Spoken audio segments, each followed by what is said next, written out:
박정희 전 대통령에 관한 엄청난 사료가 있지만 그 중에서 친일과 관련된 것만 그 중에서 축약해서 오늘 핵심만 정리해 줄 텐데 저는 이런 얘기 처음 듣거든요. 비밀 독립군이라는 게 존재하긴 했어요. 일본이 할 때 비밀일 수가 있고 또 네. 특무라고 합니다. 중국에서는 네. 예를 들자면 그 윤봉길 의사 어거 있지 않습니까? 네. 그 당시에 한인 애국단이 있었잖아요. 네. 그 한인 애국단 같은 경우에는 일반 국무위원들은 모릅니다. 임시정부 국무위원도 모르고 백범 김구 선생, 안충생 선생 몇몇 분들에게 정권이 이임이 되는 겁니다. 그래서 어거가 일어나면 그 결과만 보고하게 돼 있어요. 그런 분들이 비밀 독립군이군요. 그러니까 말하자면. 뭐 그런 수준의 비밀 독립군이니까 박정희 정도면 김구 선생도 알아서 해야 되는데 그럼 특무였다면 예, 박정희 혼자만 알고 있습니다. 자, 자료를 보내준 이제 주장한 거예요. 최근에 주장부터 정리해 보면요. 박정희 친일 행위는 미미하다. 만주군 장교로 불과 1, 2년밖에 근무하지 않았고 투벌군 작전에 참여한 적도 없고 그리고 계급이 고작 중이었는데 이게 무슨 친일파냐. 계급이 너무 낮다 그러기에는. 그리고 결정적으로 광복군의 비밀 첩보 장교였다. 예. 이게 아주 재밌는 처음에는 좀 수줍어했는데 지금은 뻔뻔해진 거죠. 수줍어했는. 자, 그래서 이 내용을 듣고 이제 우리 박 실장님께서 이것들이 미쳤나 하고 작성한 자료들을 지금부터 보겠습니다. 자, 새누리의 기사예요, 기사. 이게 이야기가 터져 나온 게 그 친일 진상규명위원회에서 전 박정희 대통령을 친일파로 분류할 수 없었다라고 새누리당 대변인이 주장을 합니다. 오히려 독립운동을 한 백강 조경환 선생께서 박 전 대통령을 독립군을 도운 군인으로 기억했다는 증언을 했다. 그래서 비밀 독립군이라고 주장하는 거예요. 정확하게 얘기하면 이제 이 대변인 이야기는 새누리당 대변인 이야기는 이거죠. 백강 조경환 선생으로부터 이제 이름부터 틀렸는데 그 나중에 또 따지기라고 이제 쉽게 말하면 박정희 대통령이 광복군의 비밀 장교로서 뭐냐면 일제 말기에 한국인들이 그 일본군에 끌려갔었잖아요. 이걸 몰래 빼돌리는 특무 활동을 했다는 얘기예요. 그렇군요. 근데 그것을 누구한테 들었냐니까 그 출전이 어디냐고 물어봤더니 세계일보 독자 투고라는 뜻입니다. 그 독자 투고의 주인공이 바로 이기청이다 이런 사람이에요. 거의 브로커 수준의 사람인데 사실은. 브로커 수준. 예, 그게 쉽게 말하니까 백강 조경환 선생이 그런 말을 했다고 이기청이라는 사람이 세계일보에다 독자 투고한 내용. 그것을 아주 감지덕지하게 받은 새누리당 대변인이 이렇게 되는 겁니다. 적어도 새누리당 대변인이 각하의 아버님에 대해서 명예회복을 추진하는 그런 공식 인터뷰 자리에서 가장 치명적인 모독을 했어요. 백강 조경한 선생이십니다. 백강 조경한 선생은 환이 아니라 한이라는 거. 예. 이름이 일단 틀렸고 예, 일단 그러니까 독립운동가 박정희 대통령을 광복군에 인정했다는 분의 이름조차 틀리는 대변인이에요. 그리고 백강 조경한 선생은 임시정부 요인입니다. 예, 그리고 나서 여기 또 나오게 되겠지만 뭐냐면 뭐 박정희가 일본군 중자라고 했어요. 이런 굉장히 거물 특급 친일파죠. 중령이니까 또 만주국도 아니고 지금 뭐냐면 새누리당은 박정희 대통령이 만주국 중인 것도 지금 민망한데 이제 일본군 중령으로 격상시켜줬어요. 승진시켜줬어요. 계급도 틀렸군요. 예, 그러니까 완전히 특급 친일파를 올려주고 있어요. 근데 일본군 중자가 아니고 정식적으로는 만주국, 그러니까 일본의 괴뢰국이죠. 예, 중위입니다. 중위예요. 그 다음에 임시정부가 지금 중경에 있지 않습니까? 예, 40년대 말에 40년대 중층에 있었는데 지금 박정희 어디 있었어요? 박정희는 저기 우리 열하일기 아시죠? 그러니까 만주예요. 예. 그 만주 쪽에서 어떻게 빼돌리는지 그리고 어떻게 배달을 했는지 잘 모르겠어요. 그 장준원 선생님 혼자 나왔는데 박정희 만난 적도 없고, 예, 뭐 이렇게 돼 있고. 너무 멀군요. 빼돌리려면 그 근처에 있어야지. 예, 번역에 너무나도 먼 당신이에요. 예, 그렇게 되고. 그다음에 그 당시 박정희 대통령은 쿠데타 이후에 군정 시기잖아요. 군정 시기에 뭐냐면 독립운동가들을 모셔가지고 페인트 칠하려고 한 거예요. 자기가 친일의 행적이 있으니까. 자기 과거를 세탁하려고 했군요. 예, 그렇죠. 세탁을 하는 거죠. 시작부터 세탁을 하고 싶은데 그렇게 돼서 뭐냐면 찾아갔는데 그때 그 당시는 대통령이 아니고 최고회의 의장입니다. 군정 시기니까. 예, 국가재건 63년에 대통령이 되죠. 그렇죠. 예, 그렇게 되니까. 그 다음에 찾아간 집도 백강 선생은 면목동이 아니고 흑석동이었어요. 그러니까 아마 박정희 대통령이 잘못 찾아갔겠죠? 못 만났을 거예요. 주소가 틀렸어요. 조경환 씨를 찾아간 거죠. 아마 딴 집 갔었을 거예요. 예. 10년 전에 어떤 독자 투고를 근거 삼아서 이게 이제 역사적 사실처럼 주장하고 있는데 그 독자 투고의 사실관계도 다 틀린 거군요. 말하자면. 그렇죠. 제가 예. 보내주신 자료 중에 아 예. 지금 신정섭이란 분이 계세요. 네. 그러니까 백강 조경환 선생의 외손자 되시는 분입니다. 전라도 광주에 이게 사시는 진짜 백강 선생이 들은 이야기를 직접 들으신 이야기죠. 예, 그분이 직접 하신 말씀 뭐냐면 백강 예. 선생을 찾아가긴 했어요. 실제 찾아가긴 했는데 뭐라고 했다고 하냐면 저는 닭깎기 마사오입니다. 저는 일제 때 친일 군인으로 독립군 토벌에 앞장섰고 해방 직후에는 광복군 중대장을 지냈습니다. 김구 선생을 존경했지만 해방 후 한독당에 입당하지 못했고 형제 때문에 남노당에 입당해 공산활동을 한 죄인입니다. 그러나 자수를 해서 대한민국 군인으로 오늘까지 살았습니다. 그러나 현재 나라가 반공정신 미약하고 위기에 처해 이렇게 혁명을 일으켰습니다. 그러면서 정부로 들어오라고 제안하는 자리에서 이런 얘기를 했다는 거예요. 그것을 이제 자백 내지 실토라고 합니다. 그렇죠. 실토죠, 실토. 하는데 하나도 잘한 게 없죠. 네, 이건 뭐 제가 신정섭 선생님하고 직접 통화해서도 제가 확인한 내용이고 그 점도 우리가 다 아는 내용들이에요. 자, 그리고 이제 그 말씀하신 이런 소설들의 근거 자료가 되는 게 육군본부 발간이 한 책이 있어요. 창군 전사라고. 네. 여기 보면 만주에 있던 장교들은 지하 조직이 있었는데 박정희, 신현전, 이주일 등은 광복군으로서 비밀리에 활동했다는 내용이에요. 그게 육군 본부가 발간한 창군 전사의 265쪽에 나온답니다. 이 책은 박정희가 대통령이 있을 때 나온 책이에요. 그리고 또 육사 졸업생이 이란 책이죠. 책에 보면은 광복군 관부 회식 자리에 박정희 중위가 있었다. 이런 얘기. 그들은 광복군 비밀 요원이었다. 저 책은 누가 쓴 겁니까? 저 책은 이 책들인데. 강창성이라는 분이죠. 강창성 국회의원도 했죠. 나중에 한나라당 국회의원 했던 네, 그분. 바로 요것들이 말하는데 근거 자료들에 이게 네, 그러니까 최초에. 예. 맨 보실 때 육사 졸업생 예. 창군 전사계인데 그 맨 왼쪽에 있죠. 예. 칼라로 나온 거. 예. 알록달록한 요것이 바로 이제 그 모든 사기극의 출발이 되는 책 소설 광복군입니다. 사료가의 원전은 소설책. 진짜 소설책이에요? 네. 소설 제목이 소설 광복군이에요. 작가죠. 작가 박영만이라는 사기꾼이에요. 이 안의 내용을 기반으로 이런 주장들과 이런 얘기들이 나오는 겁니까? 이런 이야기예요. 1960년대 중반에 이 박영만이라는 사람이 주로 독립군들 만나면서 이렇게 채취해가지고 소설 같은 걸 썼어요. 임정 36호라는 드라마 나이 드신 분은 아실 거예요. 이때 박영만이라는 사람이 박정희 씨가 대통령이 되니까 좀 잘 보고 싶었어요. 그래가지고 이 광복군이라는 소설을 쓰면서 박정희를 비밀 광복군으로 둔갑을 시켜서 소설을 쓴 거예요. 그것도 박정희 전기같이 썼어요. 그래가지고 자기가 이 책을 들고 가면 각하께서 참 잘했어요 하고 상을 주고 돈을 주고 책이 많이 팔리고 기대한 거예요. 그래가지고 이제 이 책을 만들어가지고 박영만이 간 거예요. 박정희 대통령 만났어요.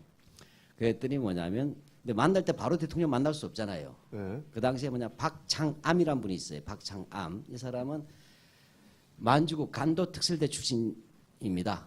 진짜. 근데 간도특설대는 네. 눈빛 보니까 독립군으로 착각하실 것 같아서. 네. 공부 좀 하고 나와요. 그게 아니고 만주에서는 1938년도에 최후의 만주 지역에 있는 조선인 항일 유격대 이 부대가 있기 때문에 늘 뒤통수가 아픈 거예요. 왜? 만주군하고 일본 군대가 중국으로 들어가야 되는데 백두산 일대에서 연변 일대에 또는 북간도 일대에 조선인 최후의 빨치산 부대가 있었어요. 누구라고 말을 안 하겠어요. 말씀하시면 안 돼요. 네. 알아도 말 못해 이제 그런 세상이 됐어요. 근데 와도 허형식이라든지 이런 여러 사람이 있었어요. 그러니까 이들을 최후로 소멸시키지 않으면 안 되겠다 해서 조선 독립군을 끝까지 선멸시킬 수 있는 만주국 최강의 특수부대를 만듭니다. 1938년에. 그것이 바로 전원 지원병 조선인 부대. 장교의 절반이 조선인 장교, 하사관 전원 조선인, 사병 전원 조선이 되는 만주국 최강의 특수부대가 바로 간도 특설대예요. 쉽게 말하면 여기에 창설 요원이 바로 아까 좀 전에 말한 신현준이에요. 그다음에 여기 있었던 사람이 백선엽입니다. 그걸 아셔야 돼요. 예. 그런데 이렇게 됐더니 박창함이라는 사람이 그때 5.16 쿠데타 이후에 혁명 검찰을 했어요. 혁명 검사. 이 사람을 통해서 다리를 넣어달라고 했는데 박창함이가 내가 만주에서 있었지만 박정희 절대 독립도 한 적 없다. 미친 짓 하지 마라. 이렇게 한 거예요. 그랬더니 기어이 만났어요. 박정희 대통령을. 만나게 박정희 만났어요? 대통령이 야 이마 내가 언제 독립군 했어. 광복군 했어. 그래가 야단만 맞은 거예요. 음성 지원 되는데요. 이게 왜 이게 가능했냐면요. 그때는 다 살아 있었거든요. 그럼요. 광복이 다 살아 있었잖아요. 다 살아 있으니까 이런 불화를 치면은 내 무슨 소리하고 튀어나오거든요. 오히려 자기 이제 숨기고 싶은 과오들이 다 드러나니까 뻥을 칠 수가 없었던 거죠. 또 참고로 요 시기에 아주 민감한 시기예요. 그 이후에. 왜냐하면 60년대 중후반인데 이때 장준하 선생하고 박정희하고 각을 세우고 있었잖아요. 네. 장준하 선생 진짜 오리지널 광복군 아닙니까? 그렇죠. 가뜩이나 그냥 그 해방 후에 일본식 표현을 쓰면 말갈이 강복군이에요.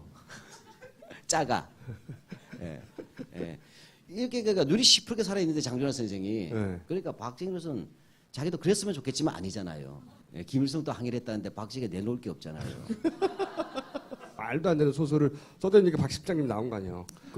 아니 게다가 박근혜 대통령께서 이번에 국정교과서를 만드는데 친일과 독재를 위하면 내가 결코 좌시하지 않겠다고 했으니까 새누리당부터 분쇄해 주세요.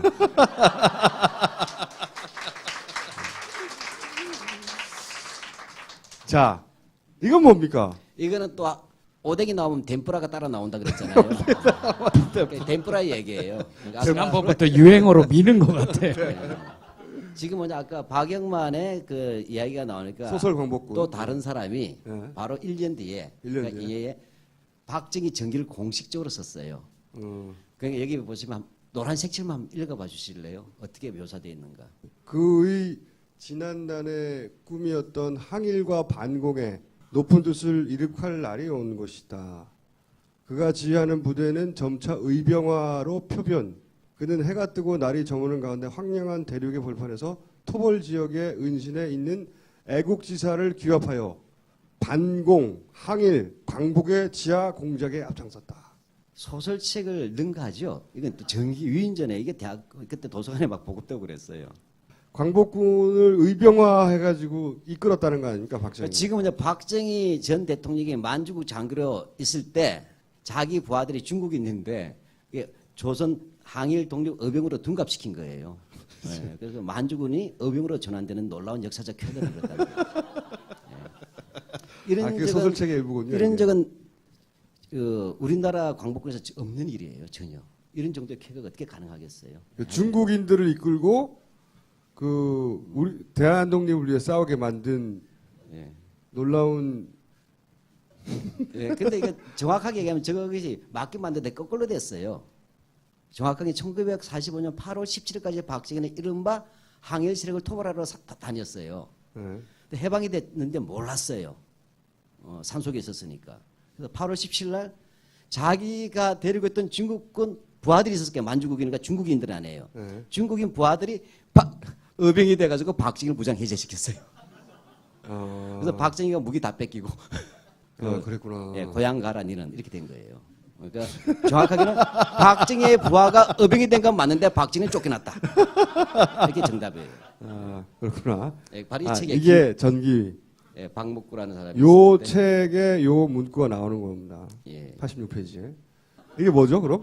요거는 제가 한번 참고해 놓은 것이 오늘날 지금 우리가 박정희 대통령에 대한 이른바 수구 보수라는 세력들, 보수로 참칭하는 수구 세력들이죠. 거기에 대해서 뉴라이트라는 세력들이 있었죠. 뉴라이트가 2008년도에 뉴라이트 대한교과서 한국 근현대사를 냈어요. 거기서 한 페이지를 제가 그대로 복사를 해서 올린 거예요. 어떻게 묘사하냐면 군인이 되고픈 평소의 꿈을 실현하기 위해서 1940년 만주국 군관학교에 입학했고 입학했다. 그는 식민지로 전락한 한국 민족의 사대주의, 자주정신의 결여, 게으름, 명예심의 결여를 증오했고 그 결과로 빚어진 고난과 가난에 분노했다. 그래서 그의 통치는 한국 역사로 축적되어 온 성장의 잠재력을 최대로 동원하는 역사적 결과를 낳았다. 스스로 근면하고 검소하였다. 이게 박정희 대통령에 대한 평가입니다. 이게 대한교과서 내용. 이것이 나중에 교학서로 이제 발전해 나가겠는데. 이 예. 대한교과서가 이런 기본적인 내용을 가졌고 이걸 기반으로 교학사가 만들어졌다는 거죠. 근데 이게 좀 더 노골주죠. 첫 번째로 박정희가 만주국 장교로 혈서까지 쓰고 간 것을 군인이 되고 싶은 꿈을 실현하기 위해인데 우리가 나중에 좀 심층으로 한번 다뤄보겠습니다. 꿈을 이루어진다라는 건 맞는데 개꿈이었어요. 내가 볼 때는 이건 잘못된 꿈이에요. 어쨌든 그건 나중에 이야기하기로 하고 그다음에 아주 중요한 얘기를 했어요. 뉴라이트 대한교과서에서 그거는 식민지로 전락하는 한국 민족이 왜 한국이 망했냐를 사대주의 그다음에 자립성이 없다, 게으르다, 그다음에 명예심도 없다라고 증거했던데 이게 정확하게 뭐냐 일제 식민지 역사학에서 하는 얘기예요. 그다음에 1930년대 후반에서 1940년대 우리 징용 갔지 않습니까? 많은 조선인 청년들이 갔을 때 조선인들에 대한 노무 관리 지침에 나오는 내용이에요. 조선인들은 게으르고 사대주의 큰 데도 의존하고 있고 그다음에 주체성이 없고 거짓말도 잘하기 때문에 말로 해서는 안 된다라고 되어 있어요. 너무 지침에. 예, 조선 징용공에 대한 너무 일제가 우리한테 심어준 사관 아닙니까? 니네는 그래서 식민 지배를 당할 수밖에 없어라고. 그러니까 저는 박정희야말로 식민사관에 물들었기 때문에 만주군관학교 갈 수 있었다고 저는 보는 거예요. 역으로. 네. 그다음에 그 권위주의적 통치는 한국 사회에 역사적으로 축적되는 성장의 잠재력을 최대 동하다. 말이 길고 어려울 때는 거짓말이란 뜻이에요. 네.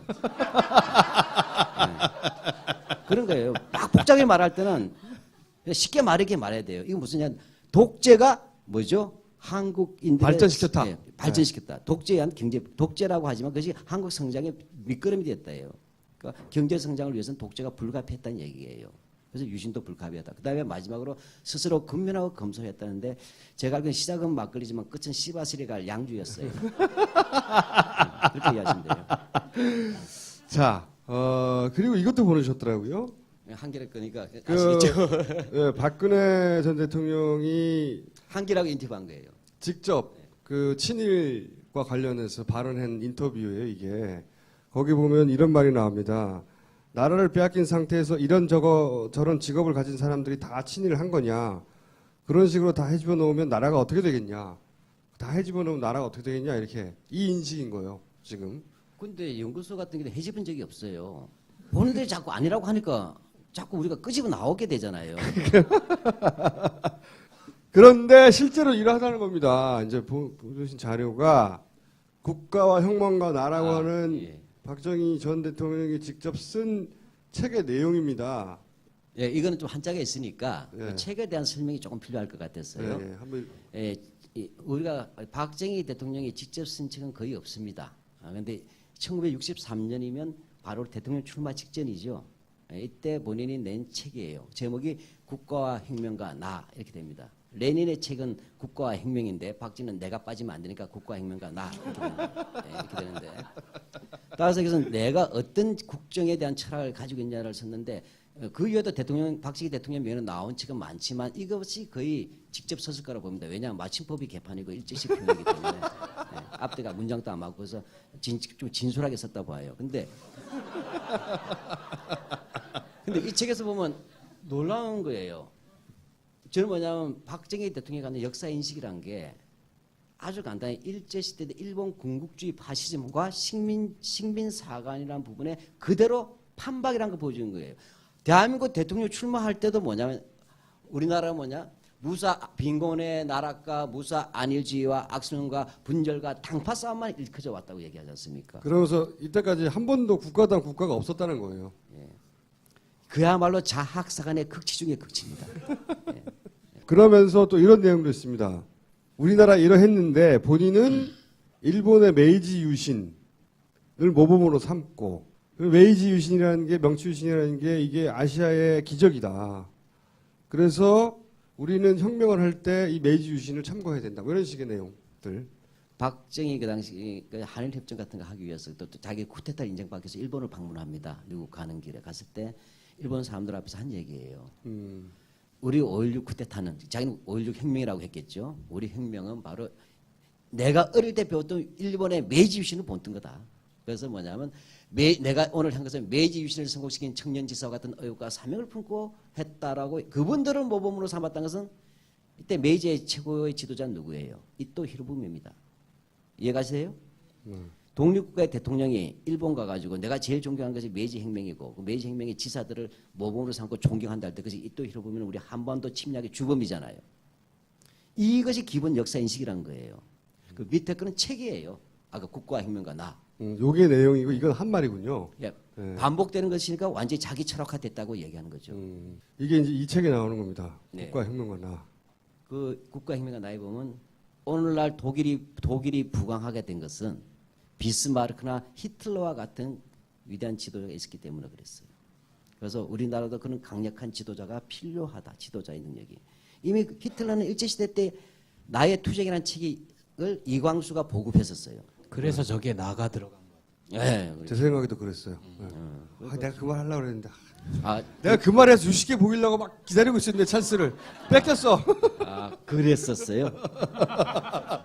이거를 보내주시면서 최후의 제국장교라고 하셨는데 왜 최후의 제국장교입니까? 여기서 박정희 신화가 어떻게 만들어지냐를 하나하나씩 조금 따져봐야 하는데 박정희 흔히 이런 것 들었어요. 박정희 대통령은 아주 가난한 짓으로 태어났어요. 그렇게 되죠. 그래서 뭐냐면 아침도 제대로 못 먹거나 뭐 했는데 어머니는 막내둥이라고 해서 꼭 감자를 몰래 쪄놔서 줬어요. 뭐 이런 얘기를 하고 있어요. 그런데 그래서 제가 조사를 해봤어요. 그때 이 박정희가 살던 마을 그 상모리에서 그 마을 전체에서 박정희가 태어날 때까지 보통 학교 요즘 뭐 치면 초등학교입니다. 다닌 사람이 딱 2명밖에 없어요. 그건 뭐냐면 자기 형 박상희 대구 항쟁 때 죽죠. 그다음에 두 번째로 박정희 자기예요. 그러니까 교과서 어떻게 써야 돼요? 박정희 집은 참 가난했어요. 그 마을에서 두 명밖에 갈 수 없는 학교만 다닐 정도로 가난했어요. 이렇게 써야 되는 거예요.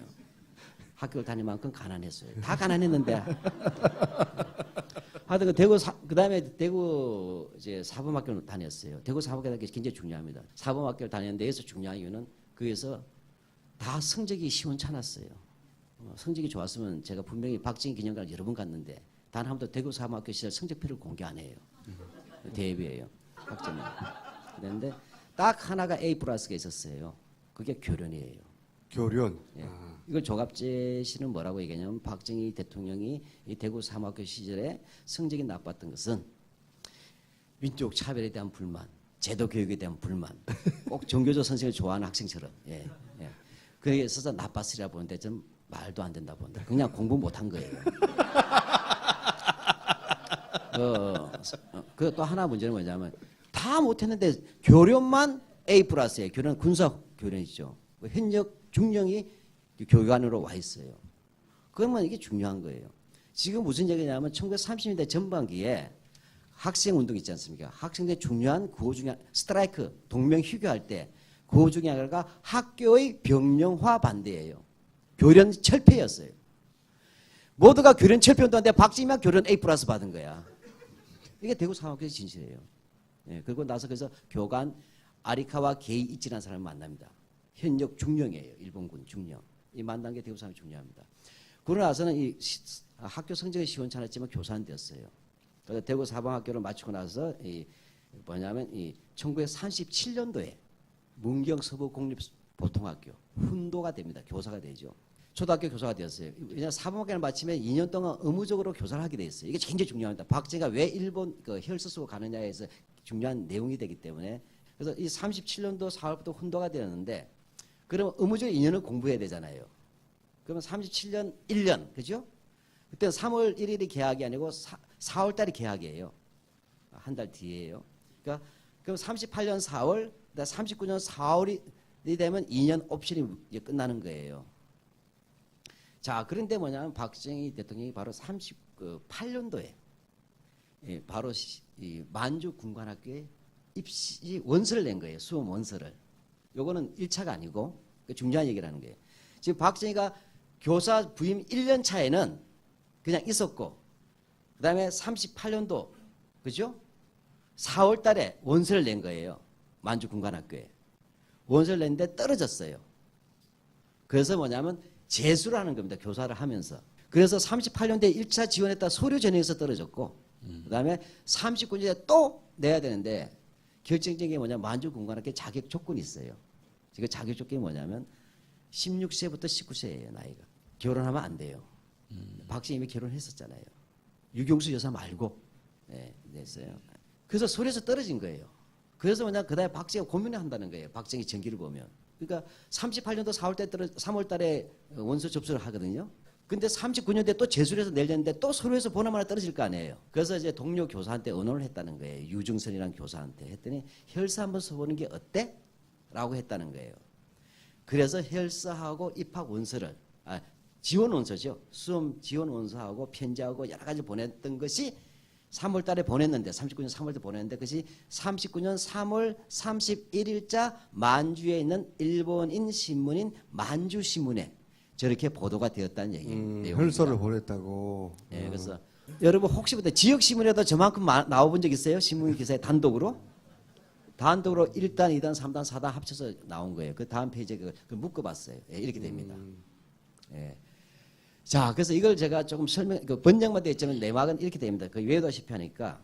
자, 이 기사 자체가 중요해요. 이건 이제 기사 안에 있는 내용에서 핵심만 이제 표시를 해놨는데 이게 무슨 이야기냐면 1939년 3월 29일 날 만주국 치안부 군정사 직목과는 징병이나 모집한다는 거죠. 군대를 모집하는 과에 조선 경상북도 문경 서부 공립소학교 훈도 박정희 당 23세 사진은 박정희입니다.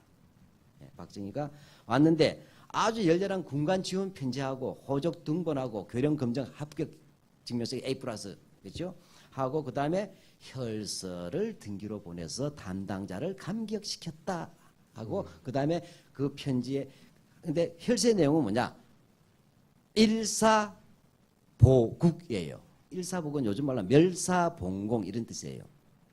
한 번 죽어서도 천황폐하와 대일본 제국에서 목숨을 바쳐서 충성하겠다. 일사보국 또는 혈서를 쓰고 혈서를 고급 종에다 딱 넣어서 보냈다는 거예요. 근데 그 혈서와 함께 뭐냐 편지가 등기로 동봉되는데 편지 내용도 대단히 감동적이었다는 얘기예요. 그래서 여기는 일부만 되죠. 제가 좀 읽어도 되겠습니까? 그게 없어가지고 네. 본인은 거기 군관 모집 요강을 보니 자격에 부합되지 않아서 심히 걱정이 됩니다. 비참한 기분이다. 요러시고 모쪼록 그러나 어떻게 좀 봐줄 수 없겠습니까? 이렇게 썼어요. 그러면서 일본인으로서 수치스럽지 않을 만큼의 정신과 기백으로서 일사봉공의 굳건한 결심입니다. 확실히 하겠습니다. 목숨을 다해 충성을 다할 각오입니다. 한 명의 만주 국군으로서 만주국을 위해 나아가 조국, 이건 일본입니다. 조국을 위해 어떠한 일신의 영달을 바라지 않겠습니다. 멸사봉공 개와 말처럼 충성을 다할 결심입니다. 이렇게 되어 있어요. 편지의 내용이. 이렇게 돼가지고 담당 교원을 감격시켰다는 내용이에요. 이게 실린 거예요. 일반 지원병에서 혈서를 쓰는 게 유행은 있었지만 38년부터 지원병이 시작됐어요. 조선이 지원병 모집했는데 그건 또 그렇게 하면 쇼맨십이 나오는 게 있잖아요. 그러나 스스로 그것도 지금 사관학교잖아요. 만주국에 있는. 사관학교에 나이가 안 되는데 자격이 안 되는데 그것도 교사죠. 먹고 살만하잖아요. 무식한 사람도 아니잖아요. 또 자기 형은 박상이나 항일운동 했잖아요. 이런 속에서 자기가 나이가 많은데도 혈서까지 쓴 것은 처음입니다. 근데 이 혈서를 계속 조작이라고 주장을 한 사람들이 있잖아요. 미치겠어요. 어떻게 냐 우리가 신문을 만들었대요. 민족문제연구소가. 이 신문을 만들어냈다. 네, 뭐 저거는 정확하게 얘기 들어서 우리가 일본 국회도 도서관에서 마이크로필름에서 출력해 온 거예요. 예, 그렇게 된 건데 어디 국회의원 하던 사람이죠. 강암옥이라고. 죽어도 아니랍니다. 그래서 돈 좀 버셨죠?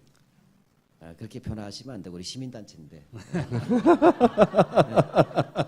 우리는 돈 벌려고 소상하는 그런 극우한 구분됩니다. 명예를 회복하기 위해서. 그다음에 잘못된 거짓말이 더 이상 돌아다니면 안 된다고 해서 고뇌어린 결단 그때 소송을 제기해서 승소를 어제 했습니다. 자, 이 사진은 요 격려하는 사진이 박정희 전 대통령이에요. 예, 그래서 이제 이 사진을 보시면서 그냥 제가 이야기가 많이 빠져 있어가지고 자, 여기서 제가 이제 추리 소설한 거예요. 우리는 역사적 상상력이라는 것이 한번 가져보자는 거예요. 제가 곰곰이 생각했어요. 지금 박정희 대통령이 어떻게 일본 역사 들어가느냐 그 전에도 수수께끼였어요. 혈서를 썼다는 말이 풍문으로만 들렸어요. 풍문으로 들었지만 물증이 없었어요. 그래서 이제 민족문제연구소 친일면 사전 만드는 마지막 단계에서 그걸 확보한 거죠. 그걸 쭉 보니까 비로소 그림이 나와요. 혹시 여기서 입사를 해본 사람이 있겠지만 여기서는 박정희 그 당시 박정희가 대통령이 아니니까 박정희 교사 박정희가 이 될 수 있는 놀라운 수완력을 발휘한 거예요. 지금 4살이 초과가 된 거예요. 29살, 23살이니까. 따라서 어떻더라도 서류에서 다 떨어지잖아요. 근데 지금 뭐냐면 보증인이 2명 필요해요. 지금도 육군사관학교 가려면 보증인이 있잖아요. 누가 보증이냐면 바로 이때 뭐냐면 박정희가 대구 사범학교 생도일 때 교령 교관이 있었잖아요. 아리카와 게이치가 그 당시에 현역 육군 중령이었어요. 근데 어떤 일본 육사 출신이고 일본 육사 출신이면서 동시에 출시하려면 육군 대학을 마쳐야 돼. 일본 육군 대학. 그래서 일본 6대까지 마친 엘리트 장교예요. 이 사람이 뭐냐면 바로 박정희가 이 원서 낼 때 만주에 가가지고 관동군 대령으로 있었어요. 막강합니다. 일본군 대령 정도면 만주국 소장을 맞먹어요. 막강합니다. 이 사람한테 이제 여기서부터 제가 추리해요. 추리인데 합리적인지 아닌지 한번 들어보세요. 35년 동안 역사를 한 사람이 갖는 나름대로의 코난과 같은 추리예요. 자, 제가 박정희예요. 서류에서 통과가 안 되잖아요. 근데 안에는 뭐가 있어요?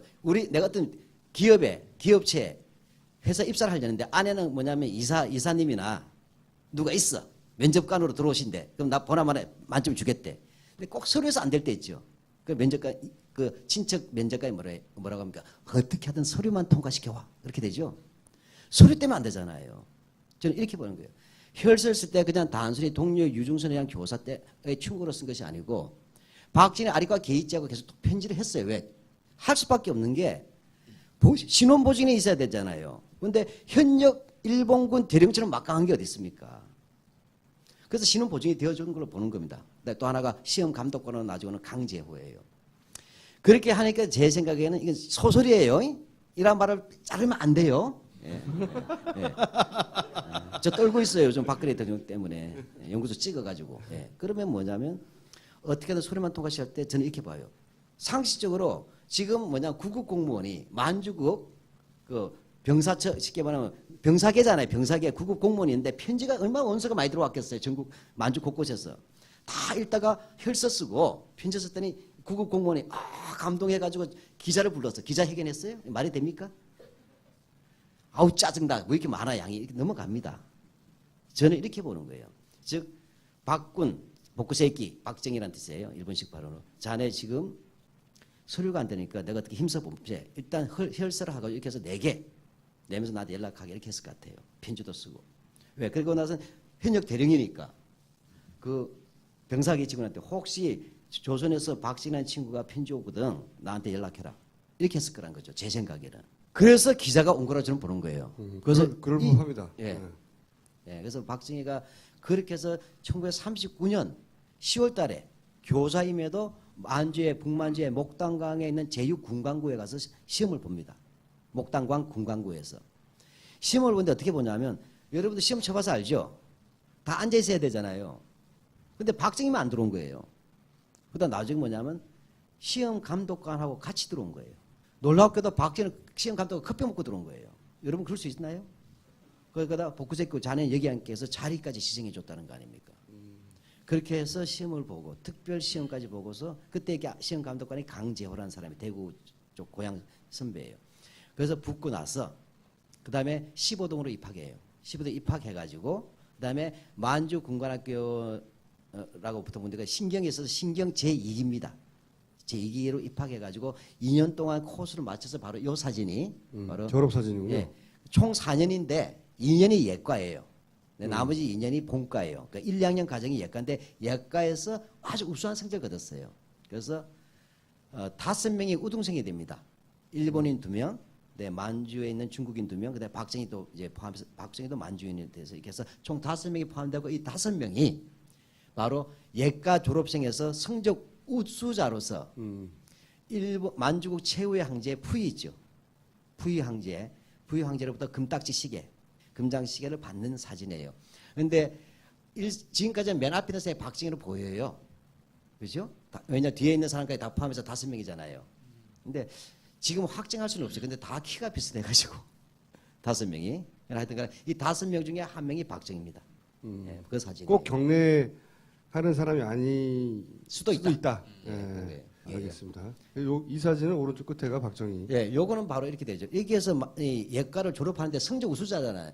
우수자란 말이에요. 그러니까 특례 입학을 해줘요. 뭐냐? 일본 육사에 특별히 편입시켜 주는 거예요. 그래서 박정희는 드디어 일본 육사는 지금 꿈에도 못 꿨단 말이에요. 근데 드디어 성적 우수자로서 실습 기간을 끝나고 나서 바로 대일본 육군 사관학교 이제 57기생들이 3학년 때 자기는 편입이 되는 거예요.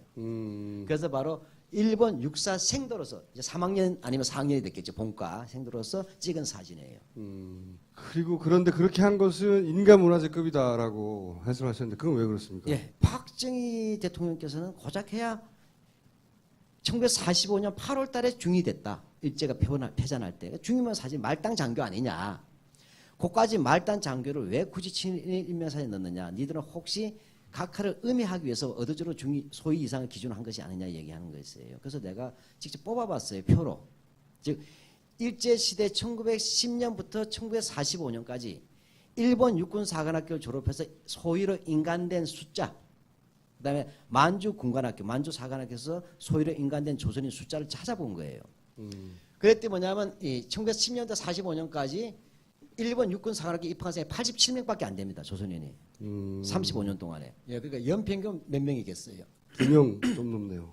예, 근데 그 중에서 임관한 사람이 63명이에요. 따라서 뭐죠? 일본 육군 사관학교를 마치고 소위 계급장을 단 조선인은 1년에 1.75명이면 도지사가 8명 아니에요. 그렇죠? 그러니까 못 보는 거예요, 우리는. 숫자로 보자면 전국에서 6명 나오는 정도밖에 안 된다는 예, 거죠. 그래서 희소성으로 치자면 인간 문화재급 친일파라는 얘기예요. 그래서 이게 소위가 흔한 거 아니에요. 이 정도가 되려면 정말로 자기가 친일한다는 걸 입증하고 보여주고 네. 우두당 받고 해야 한다는 거죠. 그렇죠. 이런 것이 보면 이제 인간 의지의 인간 승리라고 하죠 드라마에서. 그런데 참 민망한 승리. 그게 이게 통계입니까? 예, 바로 그 말씀하신? 통계입니다. 근데 사실 여기서 따져보면요. 이것도 또 제가 이 통계를 굳이 보여준 것은 저는 굉장히 후하게 합니다. 근데 잘 보시면 그 일본 육사 같은 경우에 26기가 13명, 그 다음에 27기가 22명이죠. 네, 13명, 22명. 여기 갑자기 많아요. 위에 한 명 있잖아요. 네. 이 한두 명씩 나오다가 여기서 갑자기 앞에 그러니까 11년, 14년, 15년 있잖아요. 네. 이 사람들 일본 육사 출신 아니고 대한제국 육군사관학교 출신이에요. 대한제국 육군사관학교 다니고 있는데 일본이 대한제국이 망해졌잖아요. 네. 그래서 일본 육사 유탁교육시킨 사람이에요. 이걸 빼면 1년에 한 명이 안 됩니다. 그 직위도 낮은데 그거 가지고 뭐 친일이라고 하느냐 할 게 아니라는 거죠. 예. 자, 일제 시기에 박정희라는 분이 이제 군대에 지원한 동기를 이제 살펴보자는 거예요. 동기. 옛날에 지원병으로 많이 갔어요. 말단, 사병으로 또는 하사 간 사람은 가난이 동기에서 38년도에. 그건 사병이나 하사관이에요. 이거는 그 당시 흉년이 들었어. 먹고 살 길이 없어 간 사람들이 꽤 있어요. 우리가 월남전 갈 때도 먹고 돈 벌러 간 사람 꽤 있었잖아요. 꼭 조국 통일을 위해 자유 통일을 위해서 간 사람 아닌 사람도 꽤 있잖아요. 근데 박정희 가난한 것도 아니죠. 먹고 살만 하잖아요. 직업도 있어요. 교사라고 안정적인. 예. 네. 그다음에 머리 무식한 것도 아니죠. 무지한 것도 아니잖아요. 자기 형이 뭐냐 박상희라는 사람이 어쨌든 동아일보 지국하고 항일 운동하고 그 친구가 나중에는 북한으로 넘어갔지만 황태성이라고 해서 박헌영하고 같이 항일 사회주의 좌익길에 항일 운동한 사람이에요. 그 영향을 받았단 말이죠. 그러니까 무지한 것도 아니에요.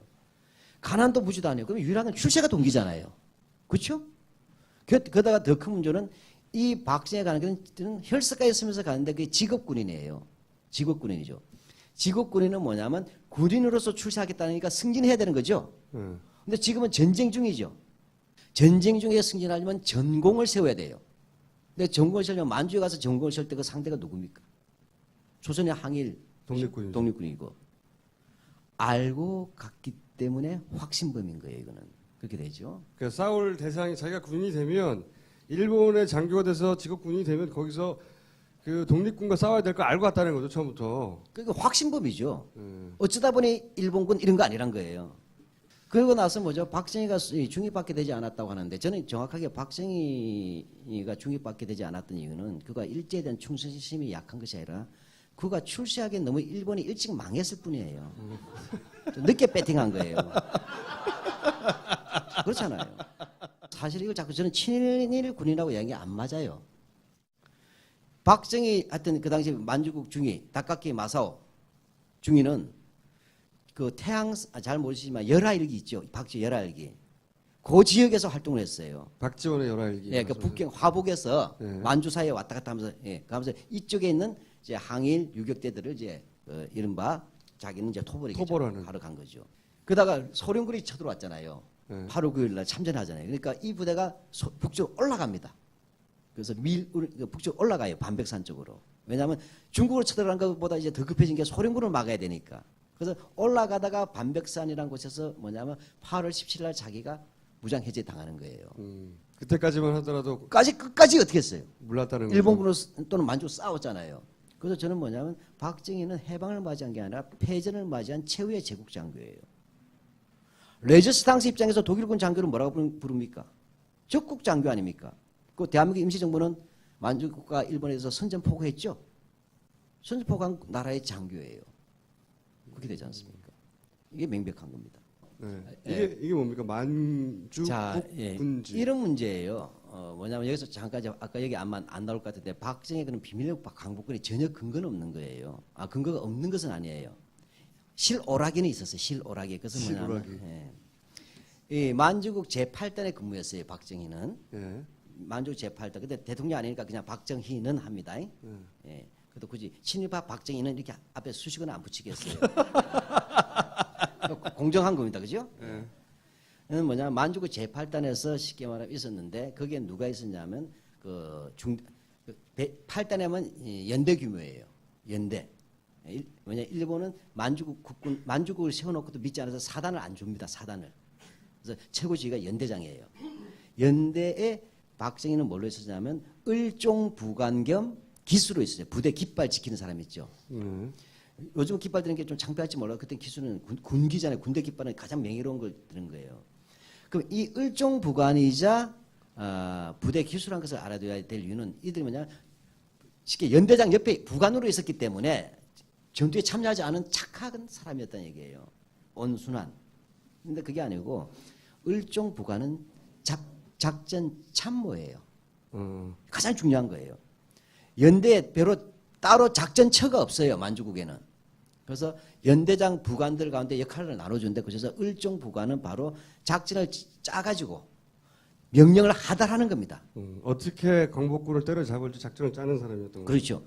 그때 같이 있었던 사람이 뭐냐면 그 방원철이에요. 방원철 동기생이에요. 방원철 역시 8단에 있었어요. 1선 소대장 중대장 했어요. 그다음에 신현준 간도특설대 이 양반이 이제 간도특설대에서 8단으로 배속받아서 온 거예요. 이 사람 1선 중대장이에요. 대위로서. 그다음에 이주일이라고 있어요. 이주일. 이 사람이 그다음에 또는 그 연대 밑에 중대들이 3개 있었잖아요. 그래서 중대 참모로 있었어요. 이렇게 해서 가지고 뭐냐면 방원철 씨 해고록에 보면 내가 박정희한테 많이 작전 하달 받았어 이러는 거예요. 이게 다 나옵니다. 그게 되고 기수란 것은 그 부대에서 가장 엘리트 중에 엘리트로서 가장 나이가 어린 사람에게 주는 거예요. 미래를 맡긴다고 해서. 이렇게 해서 8월 17일 그렇게 했는데 8월 17일 그들은 패잔병이 되었잖아요. 무장해제되고. 그래서 방원철은 북한으로 갑니다. 북한에 가서 북한 인민군 창설요원이 돼요. 그 일본군 장교 출신들이 만주국에서 이제 뿔뿔 흩어지기 시작했는데 예. 일부는 북한으로 가고. 예, 그러니까 그 중에서 박정희가 있었던 부대만 얘기하자는 거죠. 제8단, 제8연대 소속에는 4명이 있었던 거예요. 총 4명의 조선인 출신 장교가 있었는데. 뭐 추가로 1명 더 있지만 별로 의미가 없기 때문에 최창민이라는 사람은 그때 방원철은 북한으로 가는 거예요. 북한으로 가지고 북한 인민군 창설요원이 됐다 나중에 들통이 나가지고 남으로 내려오는 거예요. 그렇게 되고 그다음에 박정희, 신현준, 이주는 갈 데가 없잖아요. 중국 것도 잡아놓고 보니까 또 일본인이 아니긴 아니잖아요. 그렇잖아요. 고향 앞으로 갓 이렇게 한 거예요. 어떻게 하니까 걸어 갓 이렇게 된 거예요. 그래가지고 그 밀운이라는 데서부터 해서 내려오는 거예요. 내려와가지고 지금 북경으로 온 거예요. 그때 9월달이 된 거예요. 그때 9월달에 보니까 그게 강복군 제3지대 김학규 장군이 이제 제3지대장이에요. 그래서 이 강복군 제3지대의 주평진대대, 즉 북평에 주둔한 그때 북경을 북평이라 불렀어요. 베이핑. 북쪽이 평안해졌대서 베이핑, 북평이라 불렀는데 여기에 강복군 주둔 장교가 되는 거예요. 즉 정확히 얘기하면 박신이 일제시대와 관계없이 저기 북에 있다가 만주 쪽에 있다가 내려와 가지고 9월 달쯤 되니까 북경에 먹고 살 게 없잖아요. 고향을 돌아갈 방법도 없고 생거지인데. 그래서 강북군 초모소에 간 거예요. 강북에 넣어달라고. 그때 경력을 물어보니까 뭐 말도 잘하고 지식인이잖아요. 그때 군사 경험도 있으니까 뒷조사를 자세히 못 하잖아요. 우선 다시 넣으니까. 그래서 광복군 북평에 있는 주 평진대대의 중대장이 되는 겁니다. 이것이 그거요. 박정희의 비밀 강복군이에요. 아, 해방한 이후요. 예. 해방된 이후로 일본 장군으로서 무장 해제되고 나서 예. 고향으로 돌아가다가 들렸던 곳. 들려서 이제 강북군으로 얼렁뚱땅 들어간 거예요. 그 한 비밀은 아니잖아요. 그러니까 어디 갔다 왔니? 비밀 광복군 이렇게 되는 거예요. 어디 갔다 왔니? 연락 한 번도 없이 해방된 후에 이렇게 오니? 이렇게 되는 거예요.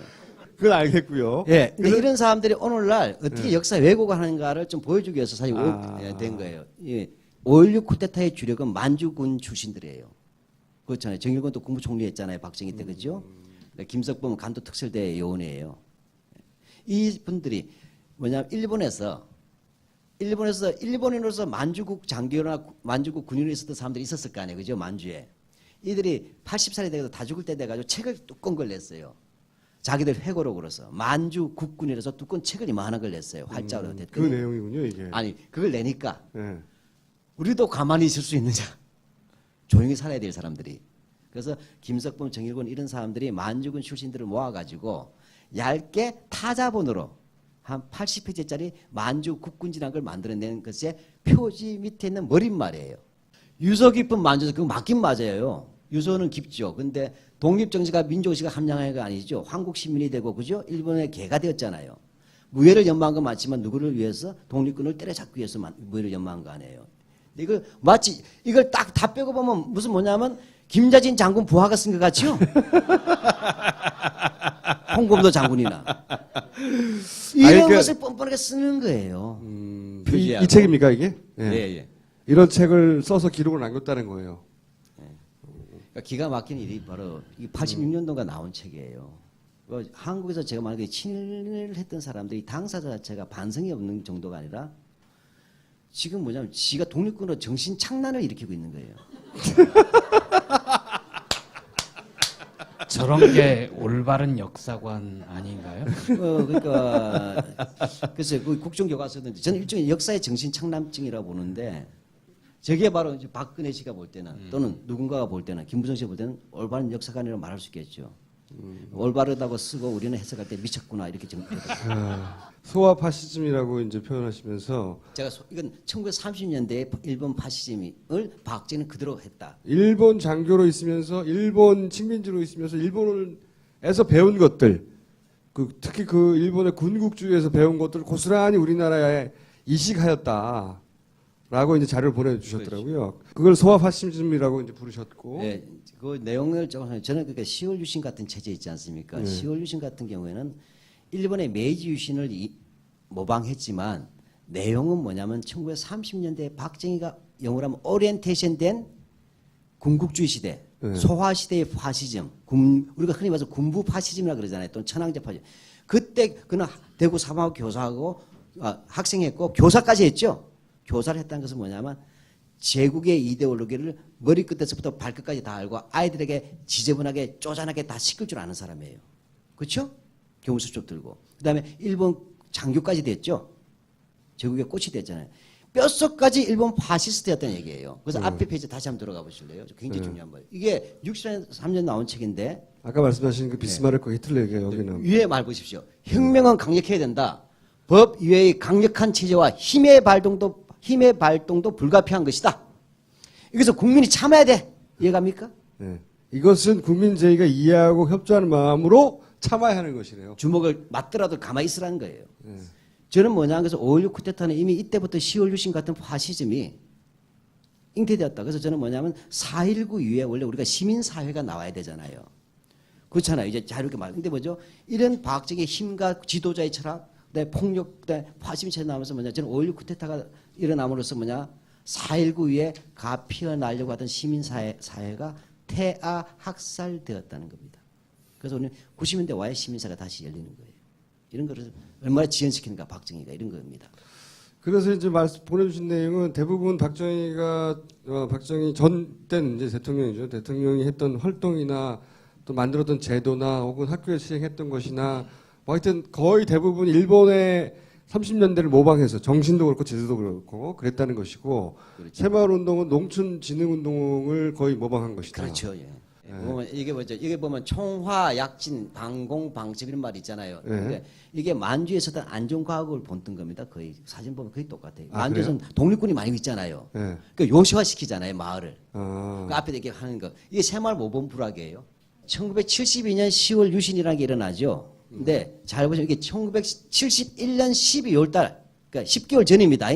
느닷없이 국가 비상사태를 선포해요. 여기 예를 들어서 언론기관에 대한 내용 3번 언론기관은 되거나 말거나 책임없이 나라를 지키고 보존하는 일에 왈가왈부하는 것을 삼가해야 한다. 네, 잘못했습니다. 차마 읽을 수가 없으셨던 것 같아.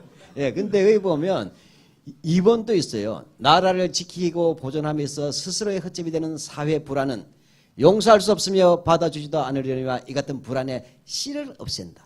4번.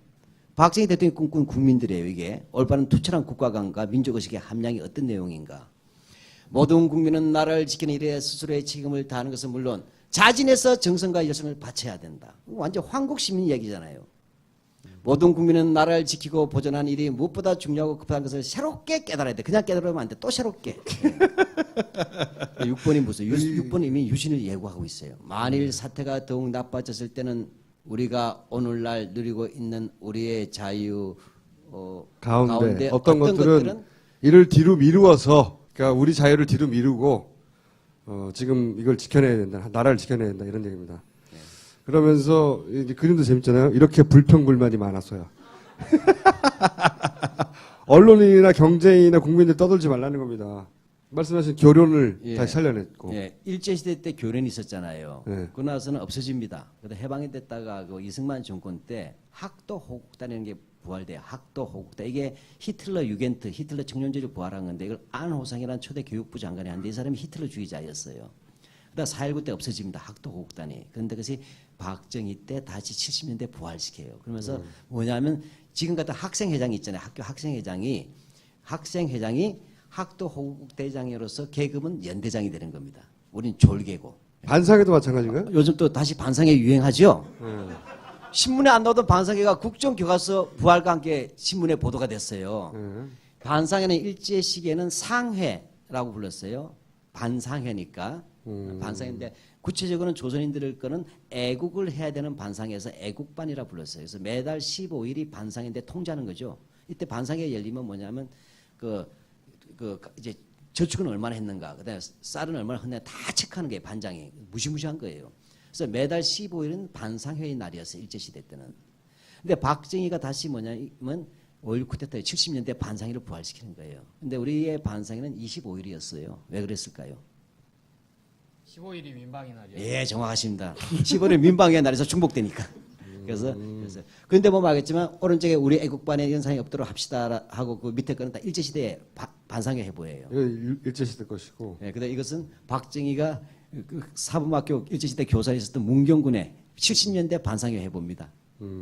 반상회도 역시 일제시대를 흉내내는 그래서 거군요. 항상 국가 시책을 홍보하는 거죠. 지금은 주민자치조직으로 바뀌었잖아요. 그런데 지금 어떻게 됐어요? 다시 교과서를 홍보하라 그러죠. 반상회에서. 이해가십니까? 이제 반상회조차 정부의 홍보수단으로 다시 전환시키고 있어요. 그게 국정화의 내용들인 거예요, 사실은. 그리고 국민의례도 마찬가지입니까? 애국조회 할 때. 애국조회. 예. 왜냐하면 일장 끼는 건 당연히 매주 월요일에 애국조회였어요. 일제시대 때. 근데 지금도 우리나라 애국조회 있죠? 하는 학교가 있을 거예요. 애국조회. 애국조회도 일제 잔재군요. 예.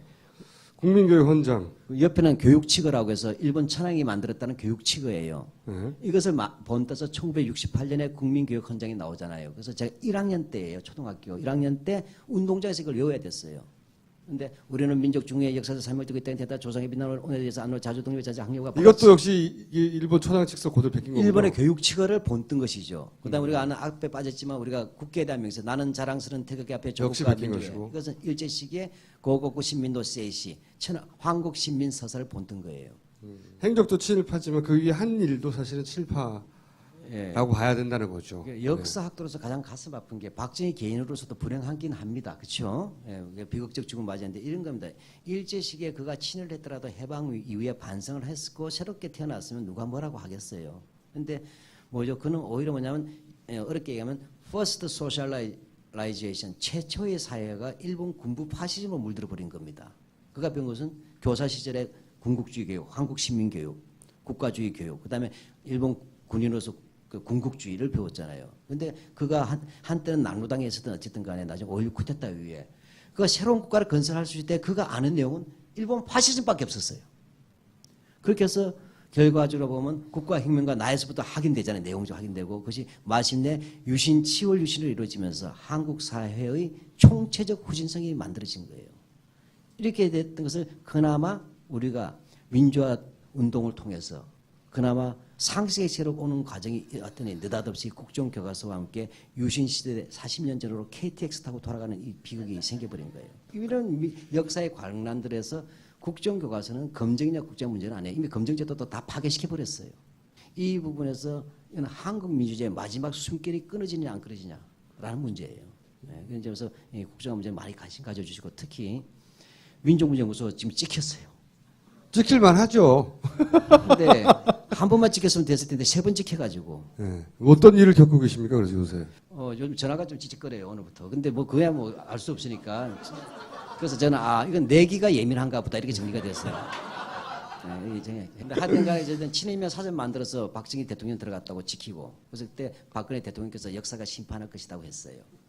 그다음에 백년 전쟁 만들었더니 또 이인호라는 KBS 이사장 하시는 이 양반이 최초의 원로회의 가서 백년 전쟁은 대한민국의 국가 안보를 무너뜨리는 위험한 요소일 뿐더러 박근혜 대통령님이 아버지까지 음해하는 아주 나쁜 책인데 보셨어요? 이렇게 하면서 해가지고 그래서 볼게요 하니까 수첩에다 적으세요 해서 수첩에 적고 조중동이 다 일면에다 냈어요. 박근혜 대통령께서 민족문제연구소와 백년 전쟁을 수첩에 적으시다가 다 보도가 났어요. 사초도 아니고 그러고 나서는 이번에 또 교과서가 이렇게 좌편행되는 이유는 정교조와 민족문제연구소 때문이에요. 영광입니다. 우리 연구소가 정교조와 어깨를 나란하게 됐어요. 이름을 직접 거론하시면 보통 소송이 잇따르거든요. 무서워요. 제가 몇 년 겪어보니까요, 무서워요. 우리가 아주 집요합니다. 소송에서 진 적이 없는데 네. 각하에게는 좀 그래도 좀 쫄아요. 자, 그러면은 그 다음번에는 저희가 면회 가서 뵙기로 하겠습니다. 박수 부탁드립니다. 눈여겨봐주고 고맙습니다. 응원해 주십시오. 고맙습니다.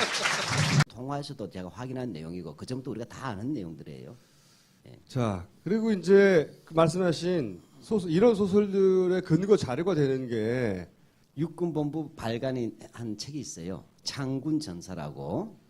여기 보면 만주에 있던 장교들은 지하 조직이 있었는데 박정희, 신현전, 이주일 등은 광복군으로서 비밀리에 활동했다는 내용이에요. 그게 육군본부가 발간한 창군 전사의 265쪽에 나온답니다. 이 책은 박정희가 대통령이 있을 때 나온 책이에요. 그리고 또 육사 졸업생이 이란 책이죠. 책에 보면은 광복군 관부 회식 자리에 박정희 중위가 있었다. 이런 얘기. 그들은 광복군 비밀 요원이었다. 저 책은 누가 쓴 겁니까? 제 책은 이 책들인데. 강창성이라는 분이죠. 강창성 국회의원도 했죠. 나중에 한나라당 국회의원 했던 그 바로 요것들이 말하는데 근거 자료들의 이게 그러니까, 최초에. 예. 맨 보실 때 육사 졸업생, 예. 창군 전사인데 그 맨 왼쪽에 있죠. 예. 칼라로 나온 거. 예. 알록달록한 요것이 바로 이제 그 모든 사기극의 출발이 되는 책 소설 광복군입니다. 사료가의 원전은 소설책. 진짜 소설책이에요? 네. 소설 제목이 소설 광복군이에요. 작가죠. 작가 박영만이라는 사기꾼이에요. 이 안의 내용을 기반으로 이런 주장들과 이런 얘기들이 나오는 겁니까? 이런 이야기예요. 1960년대 중반에 이 박영만이라는 사람이 주로 독립군들 만나면서 이렇게 채취해가지고 소설 같은 걸 썼어요. 임정 36호라는 드라마 나이 드신 분은 아실 거예요. 이때 뭐냐 박영만이라는 사람이 박정희 씨가 대통령이 되니까 좀 잘 벌고 싶었어요.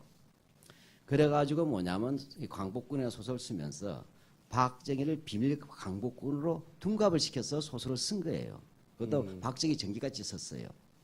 그래가지고 자기가 이 책을 들고 가면 각하께서 참 잘했어요 하고 상을 주고 돈을 주고 책이 많이 팔리고 기대한 거예요. 그래가지고 이제 이 책을 만들어가지고 박영환 씨가 간 거예요. 박정희 대통령 만났어요. 그랬더니 뭐냐면 근데 만날 때 바로 대통령 만날 수 없잖아요. 네. 그 당시에 뭐냐 박창암이란 분이 있어요. 박창암 이 사람은 만주국 간도 특설대 출신입니다.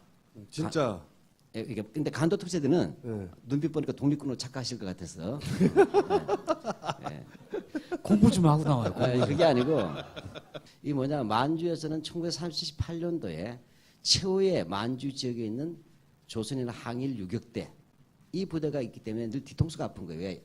만주군하고 일본 군대가 중국으로 들어가야 되는데 백두산 일대에서 연변 일대에 또는 북간도 일대에 조선이 최후의 빨치산 부대가 있었어요. 누구라고 말을 안 하겠어요. 말씀하시면 안 돼요. 예. 알아도 말 못해 이제 그런 세상이 됐어요. 근데 와도 뭐 허형식이라든지 뭐 이런 여러 사람이 있었어요. 그러니까 이들을 최후로 소멸시키지 않으면 안 되겠다 해서 박정희 전 대통령에 관한 엄청난 사료가 있지만 그 중에서 친일과 관련된 것만 그 중에서 축약해서 오늘 핵심만 정리해 줄 텐데 저는 이런 얘기 처음 듣거든요. 비밀 독립군이라는 게 존재하긴 했어요. 일본이 할 때 비밀일 수가 있고 또 네. 특무라고 합니다. 중국에서는 예를 들자면 그 윤봉길 의사 어거 있지 않습니까? 네. 그 당시에 한인 애국단이 있었잖아요. 네. 그 이 한인 애국단 같은 경우에는 일반 국무위원들은 모릅니다. 임시정부 국무위원도 모르고 백범 김구 선생, 안충생 선생 몇몇 분들에게 정권이 이임이 되는 겁니다. 아, 그래서 어거가 일어나면 그 결과만 보고하게 됐어요. 그런 분들이 비밀 독립군이군요. 그러니까 말하자면. 뭐 그런 수준의 비밀 독립군이니까 박정희 정도면 김구선이도 알았어야 되는데 그럼 특무였다면 예, 박정희 혼자만 알고 있습니다. 자, 자료를 보내준 이제 주장한 거예요. 최근에 주장부터 정리해 보면요. 박정희 친일 행위는 미미하다. 만주군 장교로 불과 1, 2년밖에 근무하지 않았고 토벌군 작전에 참여한 적도 없고 그리고 계급이 고작 중이었는데 이게 무슨 친일파냐. 계급이 너무 낮다 그러기에는. 그리고 결정적으로 광복군의 비밀 첩보 장교였다. 예. 이게 아주 재밌는 처음에는 좀 수줍어했는데 지금은 뻔뻔해진 거죠. 수줍어했는. 자, 그래서 이 내용을 듣고 이제 우리 박 실장님께서 이것들이 미쳤나 하고 작성한 자료들을 지금부터 보겠습니다. 자, 새누리의 기사예요, 기사. 이게 이야기가 터져 나온 게 그 친일 진상규명위원회에서 전 박정희 대통령을 친일파로 분류할 수 없었다라고 새누리당 대변인이 주장을 합니다. 오히려 독립운동을 한 백강 조경환 선생께서 박 전 대통령을 독립군을 도운 군인으로 기억했다는 증언을 했다. 그래서 비밀 독립군이라고 주장하는 거예요. 정확하게 얘기하면 이제 이 대변인 이야기는 새누리당 대변인 이야기는 이거죠. 백강 조경환 선생으로부터 이제 이름부터 틀렸는데 나중에 또 따지기라고 이제 쉽게 말하면 박정희 대통령이 광복군의 비밀 장교로서 뭐냐면 일제 말기에 한국인들이 그 일본군에 끌려갔었잖아요. 이걸 몰래 빼돌리는 특무 활동을 했다는 얘기예요. 아, 그렇군요. 근데 그것을 누구한테 들었냐니까 그 출전이 어디냐고 물어봤더니 세계일보 독자 투고라는 뜻입니다. 그 독자 투고의 주인공이 바로 이기청이다 이런 사람이에요. 저 거의 브로커 수준의 사람인데 사실은. 브로커 수준. 예, 자. 근데 쉽게 말하니까 백강 조경환 선생이 그런 말을 했다고 이기청이라는 사람이 세계일보에다 독자 투고한 내용. 그것을 아주 감지덕지하게 받은 새누리당 대변인이 이렇게 되는 겁니다. 적어도 새누리당 대변인이 각하의 아버님에 대해서 명예회복을 추진하는 그런 전 항일 독립 의병으로 둔갑시킨 거예요. 네, 그래서 만주군이 의병으로 전환되는 놀라운 역사적 쾌거를 그랬다는 거예요. 아, 그게 소설책의 일부군요. 이런 이게. 적은 우리나라 광복군에서 없는 일이에요. 전혀. 이런 정도의 쾌거가 어떻게 가능하겠어요? 그 중국인들을 이끌고 그 우리 대한 독립을 위해 싸우게 만든 예. 놀라운 예, 근데 이거 정확하게 얘기하면 저것이 맞게 만드는데 거꾸로 됐어요. 정확하게 1945년 8월 17일까지 박정희는 이른바 항일 세력을 토벌하러 다녔어요. 네. 근데 해방이 됐는데 몰랐어요. 산속에 있었으니까. 그래서 8월 17일 날 자기가 데리고 있던 중국군 부하들이 있었을게요. 만주국이니까 중국인들 아니에요. 네. 중국인 부하들이 의병이 돼가지고 박정희를 무장 해제시켰어요. 그래서 박정희가 무기 다 뺏기고 그랬구나. 예, 고향 가라 니는 이렇게 된 거예요. 그러니까 정확하게는 박정희의 부하가 의병이 된 건 맞는데 박정희는 쫓겨났다. 이렇게 정답이에요. 그렇구나. 예, 바로 이 책에 이게 전기. 예, 박목구라는 사람이 요 있었는데, 책에 요 문구가 나오는 겁니다. 예. 86페이지에. 이게 뭐죠, 그럼? 요거는 제가 한번 참고해 놓은 것이 오늘날 지금 우리가 박정희 대통령에 대한 이른바 수구 보수라는 세력들, 보수로 참칭하는 수구 세력들이죠. 거기에 대해서 뉴라이트라는 세력들이 있었죠. 뉴라이트가 2008년도에 뉴라이트 대한교과서 한국 근현대사를 냈어요. 거기서 한 페이지를 제가 그대로 복사를 해서 올린 거예요. 어떻게 묘사하냐면 군인이 되고픈 평소의 꿈을 실현하기 위해서 1940년 만주국 군관학교에 입학했고 입학했다. 그는 식민지로 전락한 한국 민족의 사대주의, 자주정신의 결여, 게으름, 명예심의 결여를 증오했고 그 결과로 빚어진 고난과 가난에 분노했다. 그래서 그의 통치는 한국 역사로 축적되어 온 성장의 잠재력을 최대로 동원하는 역사적 결과를 낳았다. 스스로 근면하고 검소하였다. 이게 박정희 대통령에 대한 평가입니다. 이게 대한교과서 내용이에요. 이것이 나중에 교학서로 이제 발전해 나가겠는데. 이게 예. 대한교과서가 이런 기본적인 내용을 가졌고 이걸 기반으로 교학사가 만들어졌다는 거죠. 이게 좀 더 노골주죠. 첫 번째로 박정희가 만주국 장교로 혈서까지 쓰고 간 것을 군인이 되고 싶은 꿈을 실현하기 위해인데 그건 우리가 나중에 좀 심층을 한번 다뤄보겠습니다.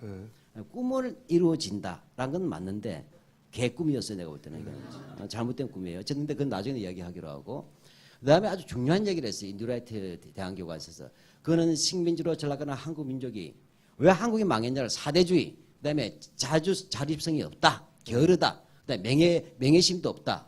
라고 증오했다는데 이게 정확하게 뭐냐 일제 식민지 역사학에서 하는 얘기예요. 그다음에 30년대 후반에서 1940년대 우리 징용 갔지 않습니까? 많은 조선인 청년들이 갔을 때 조선인들에 대한 노무 관리 지침에 나오는 내용이에요. 조선인들은 게으르고 사대주의 큰 데다 의존하고 있고 그다음에 주체성이 없고 거짓말도 잘하기 때문에 말로 해서는 안 된다라고 되어 있어요. 조선인 독립군을 끝까지 선멸시킬 수 있는 만주국 최강의 특수부대를 만듭니다. 1938년에. 그것이 바로 전원 지원병 조선인 부대, 장교의 절반이 조선인 장교, 하사관 전원 조선인, 사병 전원 조선인이 되는 만주국 최강의 특수부대가 바로 간도 특설대예요. 쉽게 말하면 여기에 창설 요원이 바로 아까 좀 전에 말한 신현준이에요. 그다음에 여기 있었던 사람이 백선엽입니다. 그걸 아셔야 돼요. 예. 그런데 이렇게 됐더니 박창함이라는 사람이 그때 5.16 쿠데타 이후에 혁명 검찰을 했어요. 혁명 검사. 이 사람을 통해서 다리를 넣어달라고 했는데 박창함이가 내가 만주에서 있었지만 박정희 절대 독립도 한 적 없다. 미친 짓 하지 마라. 이렇게 한 거예요. 그랬더니 기어이 만났어요. 박정희 대통령을. 만나게 박정희 만났어요? 대통령이 야 이마 내가 언제 독립군 했어. 광복군 했어. 그래서 야단만 맞은 거예요. 음성 지원 되는데요. 이게 왜 이게 가능했냐면요. 그때는 다 살아있었거든요. 그럼요. 광복이 다 살아있었잖아요. 다 살아있으니까 이런 불화를 치면은 무슨 소리하고 튀어나오거든요. 오히려 자기 이제 숨기고 싶은 과오들이 다 드러나니까 뻥을 칠 수가 없었던 거죠. 또 참고로 요 시기에 아주 민감한 시기예요. 그 이후에. 왜냐하면 60년대 중후반인데 이때 장준하 선생하고 박정희하고 각을 세우고 있었잖아요. 네. 장준하 선생 진짜 오리지널 광복군 아닙니까? 그렇죠. 가뜩이나 이제 그 해방 후에 일본식 표현을 쓰면 말갈이 강복군이에요. 짜가. 예. 예. 이렇게 그러니까 눈이 시퍼렇게 살아있는데 장준하 선생이 네. 그러니까 박정희로서는 자기도 그랬으면 좋겠지만 아니잖아요. 예. 김일성도 항의를 했다는데 박정희가 내놓을 게 없잖아요. 말도 안 되는 소설을 써대니까 박 실장님 나온 거 아니에요. 아니 게다가 박근혜 대통령께서 이번에 국정교과서를 만드는데 친일과 독재를 위하면 내가 결코 좌시하지 않겠다고 했으니까 새누리당부터 분쇄해 주세요.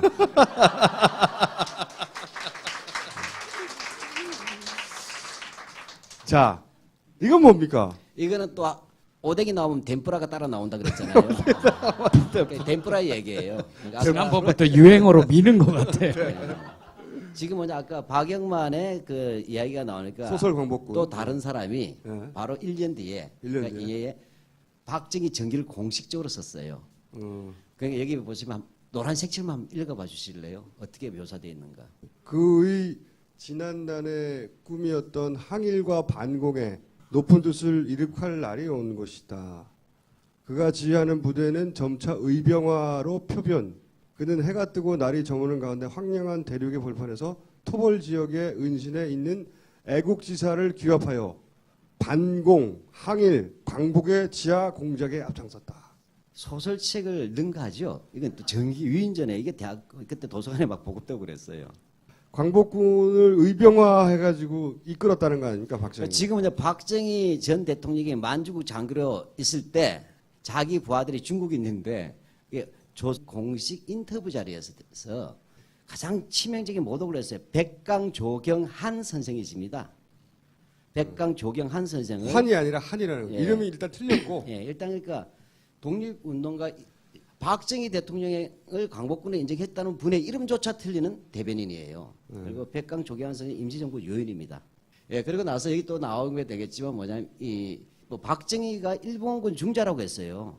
이런 굉장히 거물 특급 친일파죠. 중령이니까 또 만주국도 아니고 지금 뭐냐면 새누리당은 박정희 대통령이 만주국 중위인 것도 지금 민망한데 지금 일본군 중령으로 격상시켜줬어요.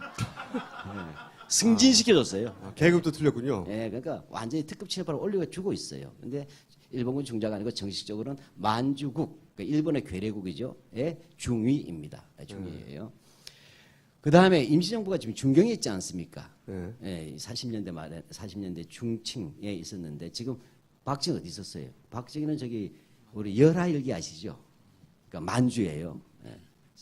그 만주 쪽에서 어떻게 빼돌리는지 그리고 어떻게 배달을 했는지 잘 모르겠어요. 그 장준원 선생님 혼자 나왔는데 박정희 만난 적도 없고, 예, 뭐 이렇게 돼 있고. 너무 멀군요. 빼돌리려면 그 근처에 있어야지. 예, 번역에 너무나도 먼 당신이에요. 예, 그렇게 되고. 그다음에 그 당시 박정희 대통령은 쿠데타 이후에 군정 시기잖아요. 군정 시기에 뭐냐면 독립운동가들을 모셔가지고 페인트 칠하려고 한 거예요. 자기가 친일의 행적이 있으니까. 자기 과거를 세탁하려고 그랬군요. 예, 그렇죠. 세탁을 하는 거죠. 시작부터 세탁을 하고 싶은데 그렇게 돼서 뭐냐면 찾아갔는데 그때 그 당시는 대통령이 아니고 최고회의 의장입니다. 군정 시기니까. 예, 국가재건 63년에 대통령이 되죠. 그렇죠. 예, 그렇게 되니까.